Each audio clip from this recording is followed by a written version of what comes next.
রাজ্যে কি গোষ্ঠীদ্বন্দ্বের চাপে বিজেপি? রাঢ়বঙ্গে প্রার্থীদের নিয়ে হাই ভোল্টেজ বৈঠক। বিজেপির প্রার্থী তালিকা ঘোষণার পর থেকেই রাজ্যের বিভিন্ন জেলায় গোষ্ঠীদ্বন্দ্ব প্রকাশ্যে আসতে শুরু করেছে, যা স্বাভাবিকভাবেই অস্বস্তিতে ফেলেছে গেরুয়া শিবিরকে।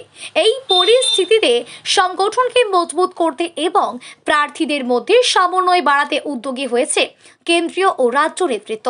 সেই লক্ষ্যেই রাঢ়বঙ্গের বাঁকুড়া, বীরভূম ও পূর্ব ও পশ্চিম বর্ধমান জেলার মোট ৫৬ জন প্রার্থীকে নিয়ে একটি গুরুত্বপূর্ণ বৈঠক অনুষ্ঠিত হয়। বৈঠকে উপস্থিত হয়েছেন কেন্দ্রীয় পর্যবেক্ষক সতীশ ঢন্ড, সুনীল বানসাল, এছাড়াও ছিলেন রাজ্য সভাপতি শ্রমিক ভট্টাচার্য। উল্লেখযোগ্য বিষয়, এই ৫৬টি বিধানসভার অধিকাংশই বর্তমানে তৃণমূল কংগ্রেসের দখলে থাকায় বিজেপির কাছে এই অঞ্চল বিশেষ গুরুত্ব বহন করছে। রাঢ়বঙ্গের বাঁকুড়া, বীরভূম এবং পূর্ব পশ্চিম বর্ধমান মিলিয়ে মোট ৫৬টি বিধানসভা কেন্দ্র নিয়ে এই বৈঠক হলেও বাস্তব চিত্র বলছে এই আসনগুলো বড় অংশ এখনও তৃণমূলের দখলে। ফলে বিজেপির কাছে এই অঞ্চল টার্গেট জোন। বিশেষ করে দুর্গাপুর পূর্ব, সিউড়ি, বোলপুর, লাভপুর, নানুর, রামপুরহাট, ময়ূরেশ্বর, দুবরাজপুর, কাটোয়া, মঙ্গলকোট, আউসগ্রাম, গলসি, আসানসোল উত্তর, আসানসোল দক্ষিণ, কুলটি, রানীগঞ্জ, বাঁকুড়া, বিষ্ণুপুর, তালডাংরা ও রায়পুরের মতো বিধানসভা কেন্দ্রগুলিতে তুলনামূলকভাবে দুর্বল বলেই মনে করা হচ্ছে। রাজনৈতিক মহলের মতে এই বৈঠক থেকে প্রার্থীদের উদ্দেশ্যে একাধিক দিক নির্দেশ দেওয়া হতে পারে। বিশেষ করে গোষ্ঠীদ্বন্দ্ব দূর করে সংগঠনকে একজোট করার ওপর জোর দেওয়া হতে পারে। বৈঠকের পর রাঢ়বঙ্গের রাজনৈতিক সমীকরণ কতটা বদলায়, এখন সেদিকেই নজর রয়েছে রাজনৈতিক মহলের। বিজেপি রাজ্য নেতা, বর্তমানে বিজেপির প্রার্থী জগন্নাথ চট্টোপাধ্যায় দাবি করেন, এই বৈঠক থেকে রাজনৈতিক রণকৌশল সাজানো হবে।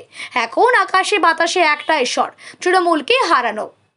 তাই আমরা বলছি, পাল্টানো দরকার, চাই বিজেপি সরকার। যদিও কটাক্ষ করতে ছাড়েননি রাজ্যের বর্ষিয়ান তৃণমূল নেতা তথা দুর্গাপুর পূর্বের প্রার্থী প্রদীপ মজুমদার। তিনি বলেন, নির্বাচনের আগে বাইরে থেকে নেতারা আসবে, ওদের এটাই তো স্বাভাবিক। মানুষকে নানান প্রতিশ্রুতি দেবে, কিন্তু নির্বাচন চলে গেলে ওরাও আবার চলে যাবে। প্রতিশ্রুতি আর পূরণ হবে না। জনসমর্থন জনতা জনার্দনই সিদ্ধান্ত নেন। Bureau report, RK news. হয়ে গেছে, কলকাতা তো হবে, এখানেও হবে, সর্বত্র আমাদের ক্যান্ডিডেট, বিধানসভা কনভেনার, ইনচার্জ সহ আমাদের সাংগঠনিক স্ট্রাকচার, জেলা সভাপতি যারা আছেন তাদের নিয়ে বৈঠকগুলি হচ্ছে। আমরা আমাদের রাজনৈতিক রণকৌশল, নির্বাচনী ম্যানেজমেন্টের রণকৌশল তৈরি করছি। তো সেই মতো আমাদের নির্বাচন লড়া হবে, তৃণমূল কংগ্রেসকে হারাবো। কারণ পশ্চিমবঙ্গের আবহাওয়ায় আকাশে বাতাসে এখন একটাই স্বর, পাল্টানো দরকার, চাই বিজেপি সরকার। তাই এটা ওদের অভ্যন্তরীণ ব্যাপার। গোষ্ঠী তো আছে ওদের তো দল বলে আমি বিশেষ কিছু দেখি না। আর নির্বাচনের প্রাক্কালে ওদের নানা রকম নেতারা আসেন, তাতেই তো আমরা অভ্যস্ত।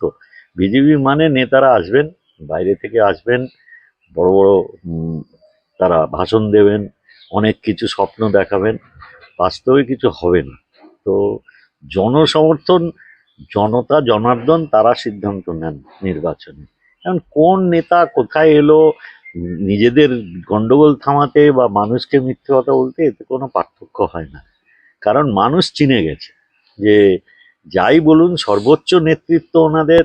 তিনি যেসব ভাষণে নানা রকম স্তুতিবাক্য দিয়ে যান, স্তুতি করেন, যেরকম প্রতিশ্রুতি করেন তা রক্ষা করেন। প্রার্থী পছন্দ না হওয়ার জন্যই এই বৈঠক করে মানুষকে সব কিছু বলবো, সেটাও হতে পারে, ওটা ওদের অভ্যন্তরীণ ব্যাপার। এতে আমার কোনো মন্তব্য করার প্রয়োজনও নেই, আর আমি এ নিয়ে কোনো খবর রাখি না। আমরা মানুষের পাশে ৩৬৫ দিন বছরে থাকি, তাদের সঙ্গেই যোগাযোগ। আমাদের নতুন করে যোগাযোগের নেই, যেহেতু নির্বাচনের আগে প্রথা আছে, আমরা পালন করি। কিন্তু ওই বিরোধী পক্ষের কে কোথায় নিজেদের ঝগড়া মেটাচ্ছে বা কিভাবে মিথ্যা প্রতিশ্রুতি দিয়ে বৈতরণী পার হওয়ার আর একবার চেষ্টা করবে, এগুলো নিয়ে আমাদের খুব একটা মাথা ব্যথা নেই।